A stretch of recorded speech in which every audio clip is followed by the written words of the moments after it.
and Brother Cody, please give, I want everyone to do an E-I. E-I! Like you mean it. E-I! E-I! Let's do it. E-I! E-I! E-I! Go! E-I! Thank you very much. Now, you need to follow directions exactly this time. We don't want to have a repeat of the unfortunate accident that happened to Sister Sarah. So please, listen closely and follow directions. Oh dear. Please, everyone, turn to your left and shake the hand of the cultist next to you. Good morning, cultist. All right. Let's try that again. This time we're gonna turn to the right and shake the hand. All right, you know, Brother Thomas, that's not the right appendage. Please don't do that. If you can't follow these simple directions, you will not be able to shed your human form and join Father Dagon and Mother Hydra. So please, one more time, I need a yog. I need a thought. I don't know, what am I doing? Yog, so. Do it again. Yog.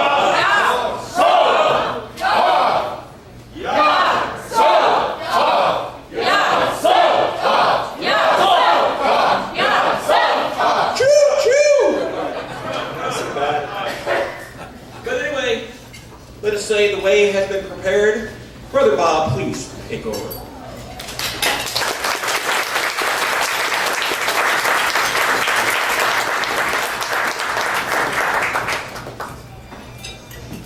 I must welcome you in the name of Savagwa, great Cthulhu, and him who is not to be named. Before we have a revival meeting hosted by Deacon Cody, I'd like to just share a few incoherent and bizarre thoughts, so speaking of gibbering. I want to speak to you in the advancing shadow of Halloween, great holy day.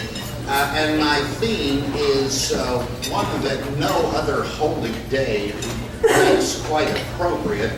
I want to speak with you concerning the dark mysteries. Those facts of the holy that can only rightly be spoken of on this, the shadow side of All Saints' Day, for they are truths concerning the night side of the holy.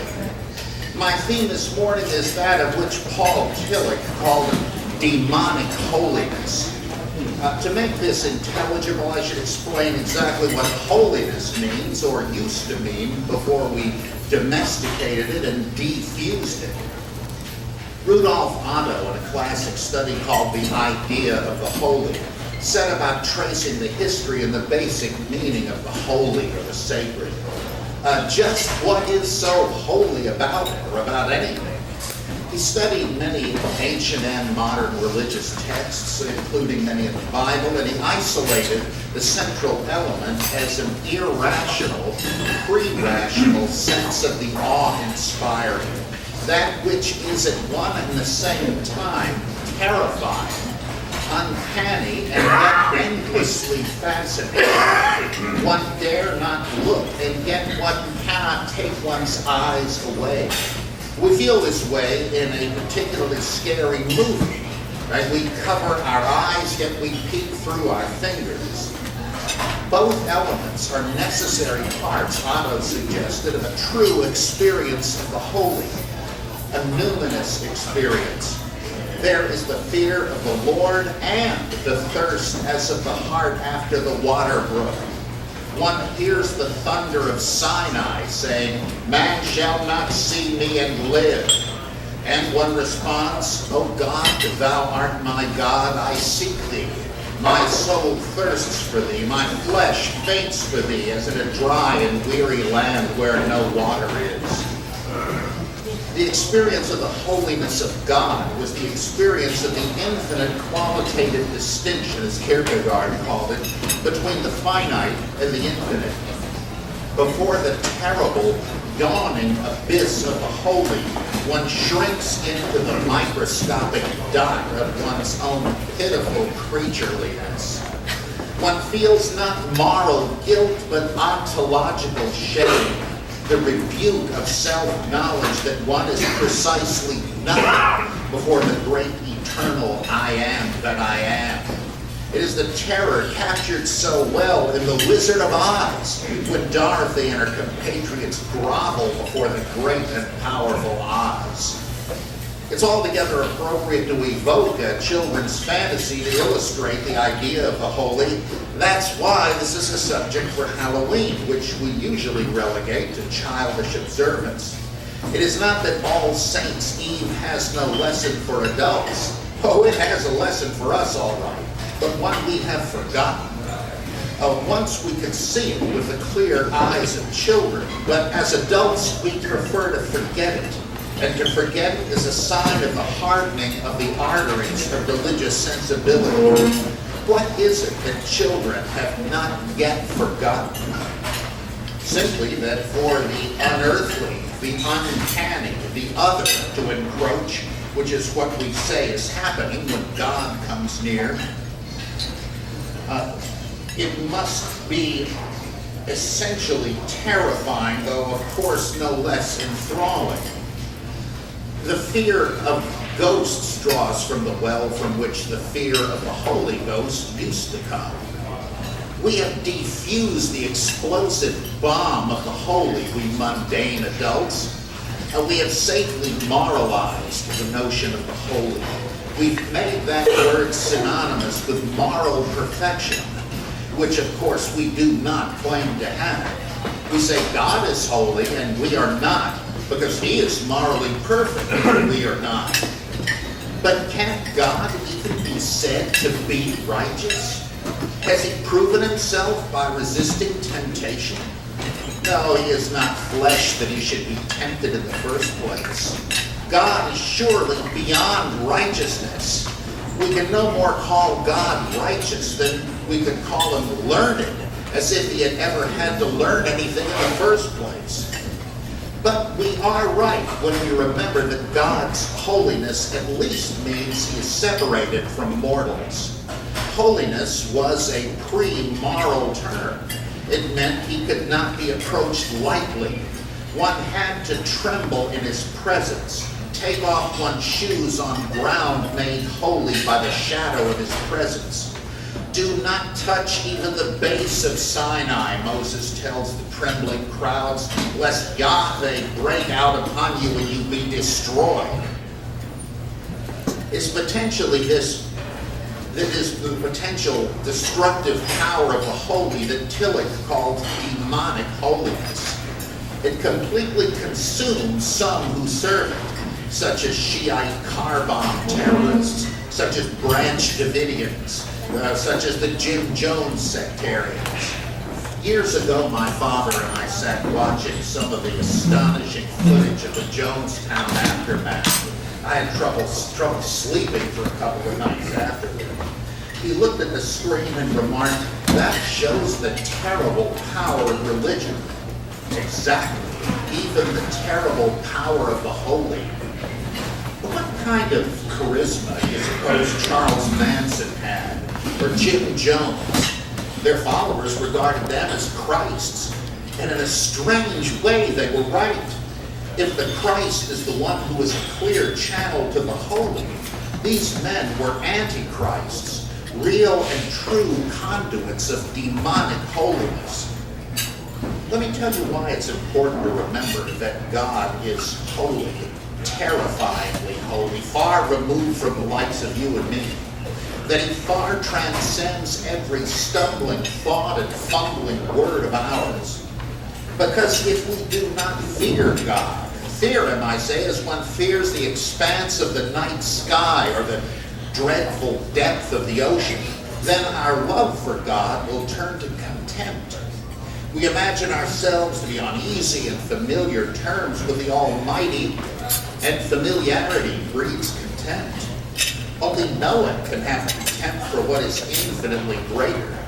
One contemns what is lesser than oneself. And any God you can feel comfortable with is by definition less than you, some kind of idol pet.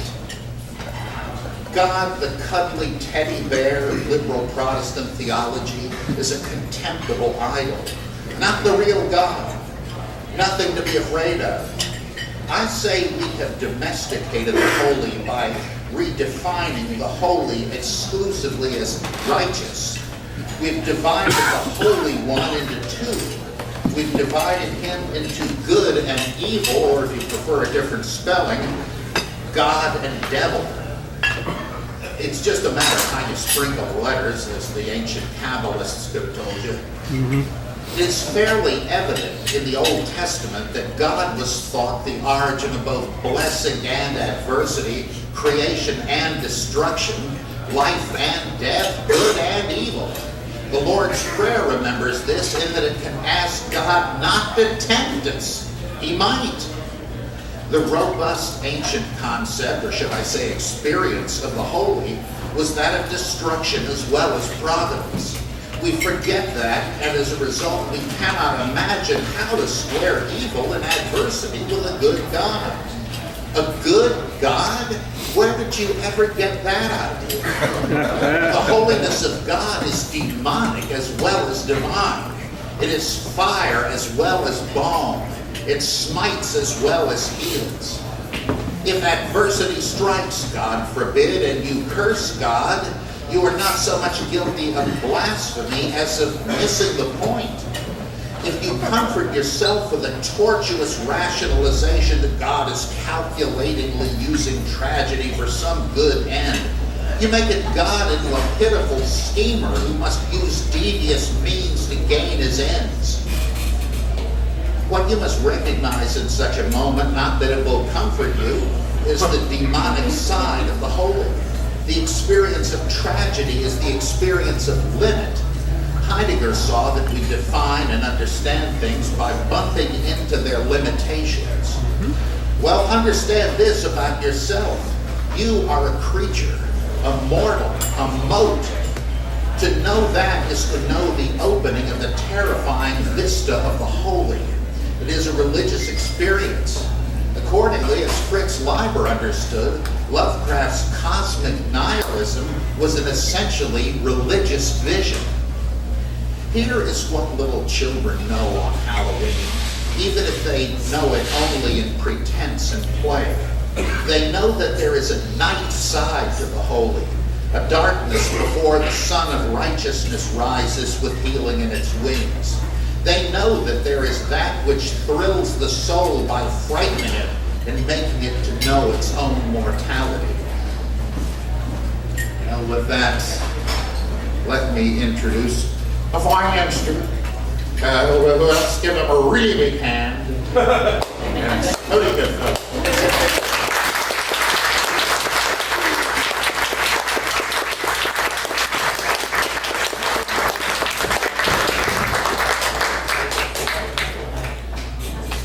In case you're wondering about the shocking paucity of millinery this weekend, we were the victims of a vicious hate crime.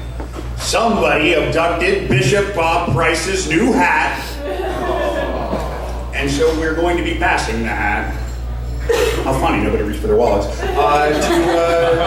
To finance a campaign to liberate his hat from the green room in the theater. I trust you can all be counted on to do the honorable thing. Take your own life.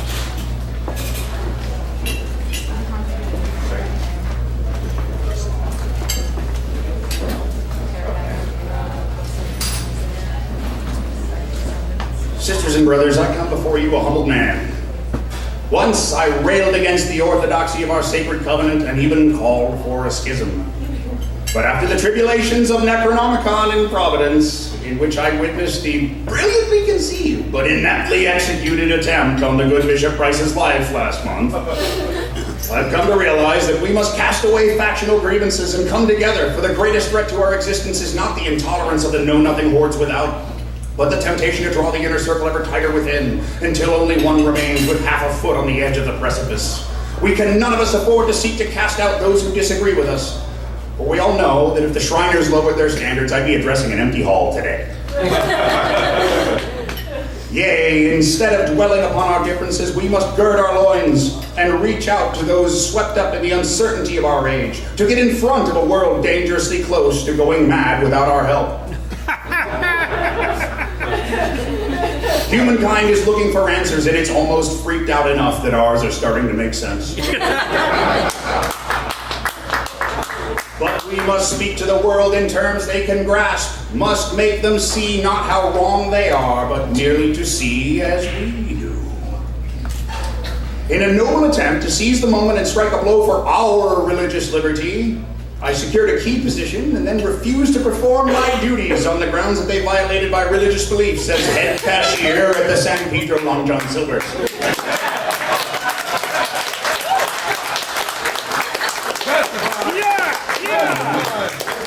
I'm not a very large hero. Sadly, my crusade didn't drag on as long as Kim Davis's. Halfway through my shift, the manager used an industrial solvent to dissolve the super glue adhering my buttocks to the front counter. And I was stripped of my uniform and sent running for the bus stop stark naked a full hour before the local news saw fit to show up. The Pope did stop by in the midst of my lonely vigil, but snuck through the drive-thru, ordered a family-sized bucket of hush puppies, and took to his heels, the coward! Was it a Friday? But we are losing the culture wars in other ways too, and some are battles we can and should be winning. For instance, the ongoing controversy about the likeness of H.P. Lovecraft as the image of the World Fantasy Award. As some of you may be aware, some of Lovecraft's opinions have fallen from popular favor since the abolition of slavery. And his saturnine countenance has been reinterpreted to stand for the glowering disapproval of entitled colonial America. His baleful, moai-like gaze to seem to sneer at so many authors of color who have received an appreciation of their superior achievements. The argument has gone round and round with no resolution for about 2.5 years now, so let's try and settle it before those eggs get cold. Rather than apologize for or dismiss Lovecraft's appalling failures of empathy and understanding, which were a product of their time, in much the same way that Smurfs are a logical product of pooping after drinking a whole bottle of Windex.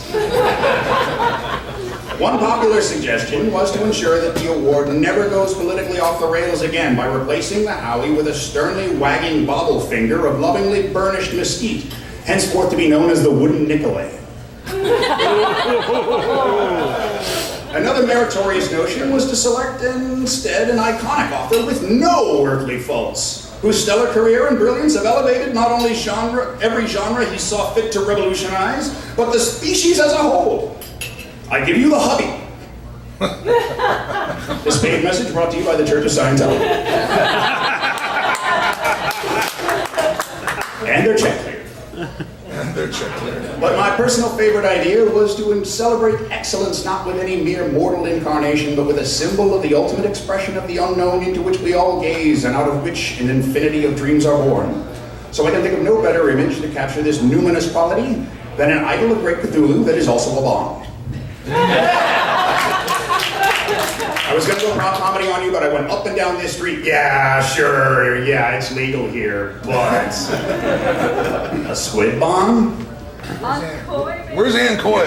She can fix this. But whatever we choose, it is first and foremost incumbent upon us to put the troublesome case of our clay-footed prophet behind us and move into the future. How dare you! I have had to sit through many odious honors of this entire weekend, but this takes the cake, good sir. Why can you people not leave me alone? Why do you have to drag my name and now literally my face into the muck and mire of your postmodern confusion? Now, Howard, we're all very grateful to you for your visionary work in giving life to the Cthulhu mythos, but some of the things you said in your day are kind of hard to swallow in our own enlightened era. Why, if someone were to say the kind of things you did while running for president, he'd be run out of this country with his pullover on fire. You will say nothing bad about my good friend Donald. The prophet who shall usher in a new and more glorious apocalypse. Okay, let's try and do some work on your sensitivity. What comes to mind when I say Black Lives Matter? Sort of fuzzy nebula behind my eyes that make me want to scream. Okay, we'll come back to that one. How about gay marriage? I'm flattered, but no thank you. Okay, let's try this exercise. You're walking through the desert and you see a tortoise. Now, It's lying on is its the back. tortoise of a Portuguese ethnicity, or perhaps have some sort of extruded Dutch background? Never The race mind. of the tortoise matters. Never mind. Okay, how about this? Tell me only the good things that come to your mind about your mother. I'm still not sure we're getting through to you, Howard. This is something really, really important to Western civilization, and sadly, nobody ever thought to get you high as hell and leave you at the Cotton Club on a Friday night. So we're going to have to resort to drastic measures. I'm calling for an exorcism. What?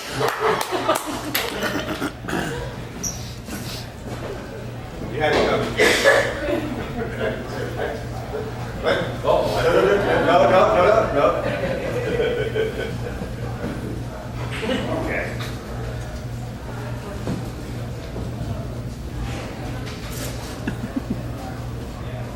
By the beard of Byatis and the nipples of Euxistel, I cast out the demons of prejudice and paranoia. I need you to repeat after me 3 times. The power of Yig compels you. The power of Yig compels you. The power of Yig compels you. The power of Yig compels you. The power of Yog Sothoth compels you. The power of Yog Sothoth compels you. The power of Yog Sothoth compels you. The power of Yog Sothoth compels you. The power of not being a dick compels you. The power of not being a dick compels you. The power of not being a dick compels you. The power of not being a dick compels you. Out, Knox Day. Now, Howard, how do you feel? Slightly less racist!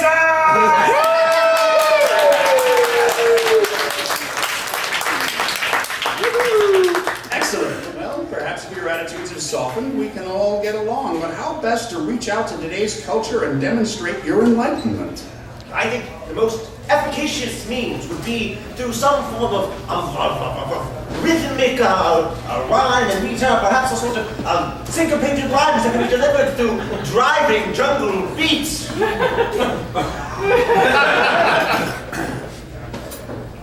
Avert your eyes soon. Look not upon yonder rude ghost, unspeakable fundament, nor witness how its cyclopean thong rides up as it shambles and hops abominably to incite the bestial appetites of the mongrel fishermen of Devil's Reef. But what marvelous imagination could ever find beauty in such an amorphous, stereotypous monstrosity? So, Lugos, and engorged with nameless ichor, thrusting and undulating with cannibalical lust, and its torment by temperance, yanking blood with antediluvian urges, to bust a nut in that hideously reticulated cloaca. Can't deny. When a mermaid tail nitty-bitty clamshells start to make that fishy smell, your tackle swells. Gotta ride it like a boss, gotta cover it in tartar sauce. Deep in real yay, she's lurking. She got her hackfish homegirls twerking. Ooh, baby, don't wanna play ya, just wanna fight ya. I'm an angler, homeboy scorn me, but your dorsal fluke's got me so horny. Ooh, tear the deep throat. You say you wanna float my boat? Well, abuse me like Poochie, cause you ain't no day old sushi. She's spawned with grunions, eat 'em up like Funyuns. She's damned, she's tramp, she can suck it like a lamprey van. I'm sick of human beings, sweaty feet in my wet dreams. Gotta beat one freak on what curdles his cream. It's in field and stream. So males, has a female got a tail? Then shake it, shake that scaly tail. Maybe got bass. It's my face with a real gay booty. Baby got bass. It's my face with a real gay booty. I like them lean and piscine. And when I'm pumping that devil reef green, I'm can't stop searching, I'm lurching. Gotta put a sea urchin. I want to get you ready for a wedding and bubble up, I ain't talking about Mrs. Balls, because frozen fish sticks are made of balls. I like them real sponge and slimy, so fine that juice a red hooker. I need in mouth hooker, sticker in my deep fry cooker. So looking at nature shows, sway back hose with hooves and camel toes. You can have them man meal, I'm keeping it real and banging these eels. A word to the deep one sisters, I want to give you blisters. I won't batter dip ya, but I cannot lie when I say I want to mock, swan, bait, swan, and dive. Baby got a wide mouth bass, a lot of schools can't pass this class, because they can't devolve that hate. So stay home and master that bait. The angle, not dangle, will leave your cloaca mangled. So females, if you want to ride my sperm whale, then be a freak. Take a leap, even dolphins got to eat. Baby got pass.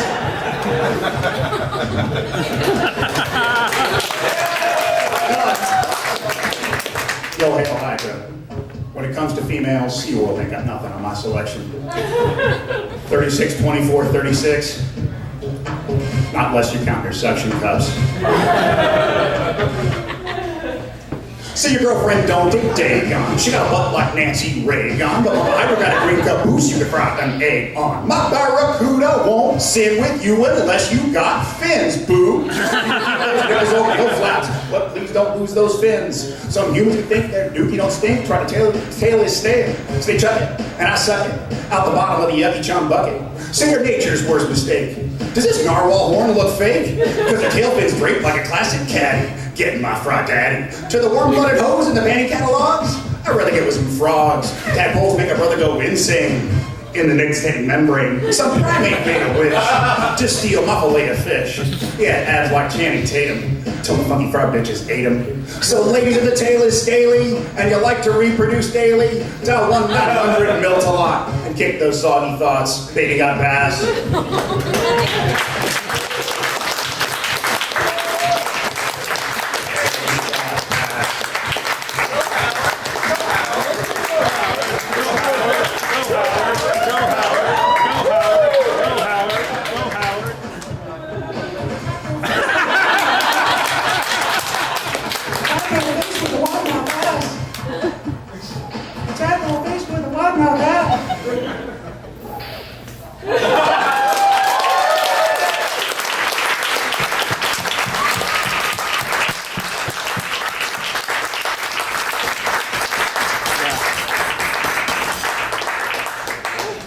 One of you better go find my brother's hat.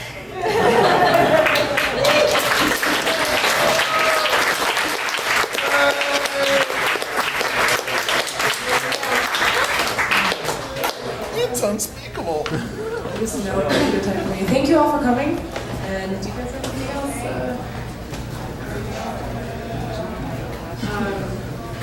It's on you now. Is Scott Yeah. You didn't think I was just inviting you. Oh. Is this literally a sing for my supper moment? No.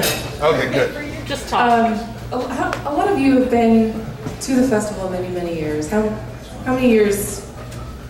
Who's been here the longest? How many? 98. 10 years? Well, That would be that. Andrew. people have been coming to attend the festival. How long? Not used to it. 10. You've been coming for over 10. How many people have been here for 15 years? 16? 17?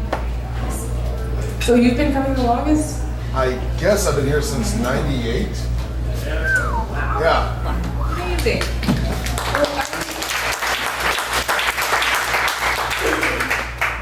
Brian's working on some stuff right now, but we were very honored that Andrew trusted us enough to kind of pick up the mantle and continue this festival that is really his baby, and to continue bringing you fine films and entertainment like you just saw. Very classy show. The baby's a little shaken, but it's all right. I didn't have anything planned, obviously, so I'm not going to ramble too much, but if any of the old lurkers, I see Aaron here, and Clancy, and even Steven, and Bob, and Scott, if any of you guys have any stories about the festival that you'd like to share or come to with us, we're just hanging out until noon. There's still lots of food on the buffet, there's plenty of coffee, a lot lots of No, not drinks, that one. tip your I'm waitresses. not allowed to talk. Anybody like to share any stories of the weird, Well, supernatural? there's the one about the supposed last festival. That was Andrew's last festival. Remember that one? Yeah, we thought it was the last festival, and then you uttered the line at the end of the story, "Oh God, don't let it end like this." I don't feel like I should tell that story. You should tell it. All right. But just real quick, I just want to follow up on what Glenn said. And the reason, that when the end was nigh, that was in like 15 years is enough. I'm tired. I've been working on Gwen and Brian slowly over years, and the insanity finally kept it. So I'm so proud of Gwen and Brian and Aaron for continuing the tradition. And so one more round of applause for them, please.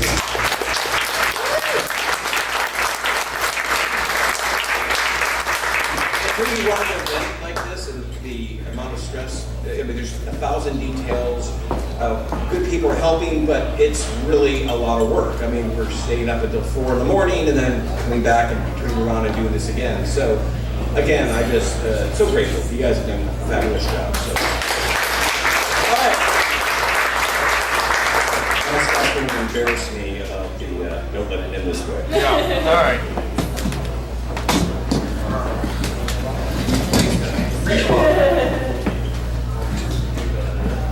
Let's see here. So, the basic point of the story, besides embarrassing Andrew, is to point out what a wreck he is by the end of the festival. It is not an annealing process like a sword in the forge. It is an ablative process as little more bits and bits of them are worn off over the course of the weekend. And by the end of the weekend, he's usually a little fragile, to say the least. So it's the last day of the festival. And actually, it is the year before the last festival. And we're at the Moon and Sixpence, and it's, 3 in the morning or whatever. I was being kicked out of the Moon and Sixpence. Everyone's familiar with the Moon and Sixpence? All right.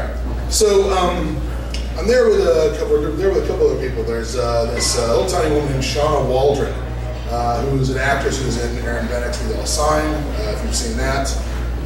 She was also, Michael Douglas's daughter in The American President, Little Giants. That's another good one. So she's there. She's all, 5 foot of nothing or whatever, and but is apparently made out of sponges and is absorbing an enormous amount of alcohol over the evening. The other person who's there is a guy named Jared Wallace. He's one of the guys who's produced the most recent round of Cthulhu adhesive decals with the Cthulhu fish.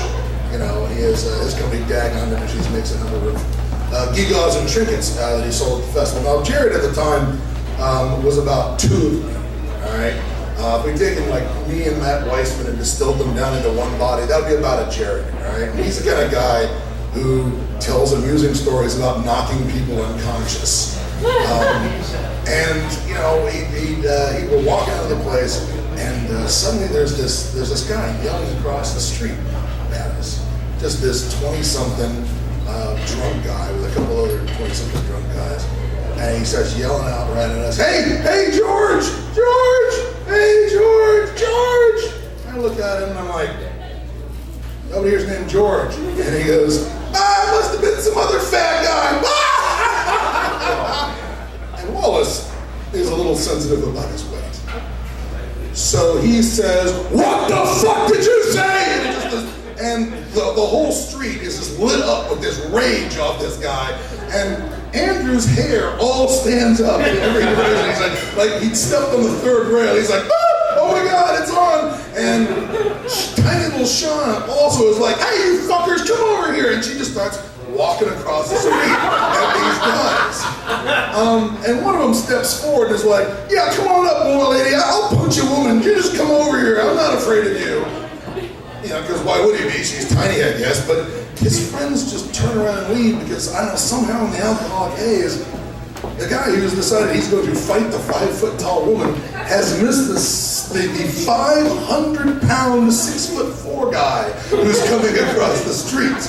I don't know how this guy ninja'd up on the situation, but this guy is not noticing that there's, was it a mountain stumbled and walked or whatever, And so he's all focused on Sean going, you know, well, come on, you can't get in my face. I'm a feminist. I'll punch you, you know. And Wallace and Andrew's like, and looks at me and he says, Scott, do something. I'm like what? Be dragged across the street holding on to Wallace's ankle? I mean, I'm not going to be able to stop him. It's like, yo, quick, get in front of the avalanche and just brace yourself. That'll work perfectly fine. And the sweat just starts pouring down Andrew's face. And as they're, you know, I'm like, I don't know, what do you want me to do? It's whatever's going to happen is going to happen. And Andrew reaches forward and says, Clancy, don't let it end like this. Because I'm always thinking that there's going to be some guy pushed to the ground and forced to bite the curb while Wallace and Sean kick the back of his head, you know, and then there's going to be a news story, man curb stomped at H.P. Lovecraft Film Festival, you know, and he'll have to explain it. And his son will be asking him, Daddy, why do people die at your film festival? Now, unfortunately, that did not happen, of course, but Andrew is still just like, you know, just looking. They get across the street, and what happens is that, you know, this guy is yelling at Shauna, and Wallace walks up next to him and just puts this meat, you know, paw on him and says, you failed to notice that your friends have left. And the guy's like, yeah, bitch, fuck you, fuck you. And he looks up and sees, you know, again, the moon is eclipsed. We have a blood moon. And the guy looks around over his shoulder and then realizes, yes, he is alone. And then he goes, I'm terribly sorry, I don't know what I was doing. I think I go very, very fast and catch up with my friends. And Wallace says, yes, you should totally do that now. And Shauna's like, bye-bye. And he disappears around the corner and you have to do that. But I just want to point out that it's clear to me that in an emergency, Mr. McGlory, his defense mechanism is to go to pieces so quickly and violently that everyone will be hit with a shrapnel. And based on that, I think you should probably tell them about the cult that stole your beef jerky at one point. We want to go through how Andrew reacts in a desperate situation. This is a desperate situation. You're up. Thank you. Scott. You need to hold your dag on? Only the first time he's asking. So before the festival got really big, all this was held at my house, and the tradition was I'd show the rejects from the film festival, we'd have a few laughs. We'll have one screenings for those who know. What does it all mean? What does it all mean? What does it all mean? So we had an oral. I like doing like oral stories. People telling real life experiences that they had that are very Lovecraftian. I have many. Scott has many too, which some have been banned from the festival, will never be told again. So the coven who ate my beef jerky. My friend and I, my friend was in Los Alamos, New Mexico. And I moved up here to Portland, and so once a year we'd get together and we'd meet somewhere in the middle and do hiking. And we were doing a particular hiking trip, and I'm not going to mention what was going on during the trip, but I had a massive hunger craving for a Schlotzsky's sandwich. Now, Schlotzsky's, for those who don't know, is a sandwich that was created in Texas. It was awesome in College Station, the university towns, and it's this great big old thing.